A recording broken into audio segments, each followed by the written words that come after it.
एक राजा के 3 बेटे थे।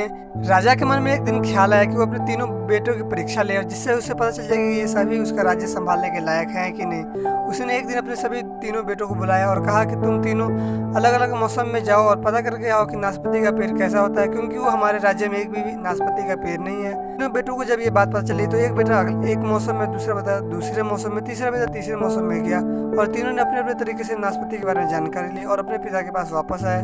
राजा ने उन तीनों लड़कों को दरबार में बुलाया और उनसे पूछा कि हाँ, तुम बताओ नाशपाती कैसा है। पहले लड़के ने बोलना शुरू किया कि वो एक टेढ़ा मेरा सूखा हुआ सा पेड़ है।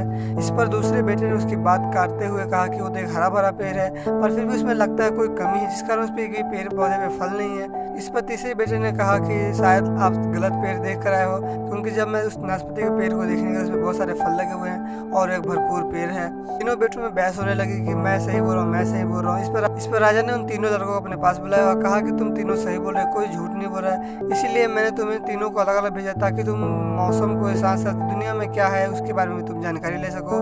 राजा ने उन्हें पहली बात बताई कि हर काम को करने से पहले उसकी सही ढंग से परख कर लेनी चाहिए, चाहे इंसान हो चाहे काम, उसकी बिना परख के हमें वो काम नहीं करना चाहिए। फिर राजा ने दूसरी बात बताई, जैसे उस पेड़ पे अलग अलग मौसम पे फूल पत्तियां फल आते हैं, ऐसे ही हमारी ज़िंदगी में दुख तकलीफ आते रहती हैं। कभी ये नहीं सोचना चाहिए कि जो तकलीफ आज हमारी आई है वो ज़िंदगी भर हमेशा साथ रहेगी। ऐसा नहीं है, मौसम के साथ, हालात के साथ हर चीज़ बदल जाता है और गम भी खत्म हो जाते हैं और खुशियाँ भी हमारी ज़िंदगी में भर जाती है। उसके बाद राजा ने उन्हें तीसरी बात बताई। राजा ने ये तीसरी बात बताई कि कभी कभी ऐसा होता है कि हम सही होते हैं और इसका मतलब ये नहीं कि सामने वाला गलत होता है। कभी कभी ऐसा होता है कि हम भी सही होते हैं और सामने वाला भी गलत नहीं होता है। इसलिए कभी भी अपने बात पे नहीं हटना चाहिए, दूसरी की बात को समझने की कोशिश करनी चाहिए, क्योंकि दुनिया बहुत बड़ी है। हम अपने ज्ञान से पूरी दुनिया में जानकारी नहीं ले सकते।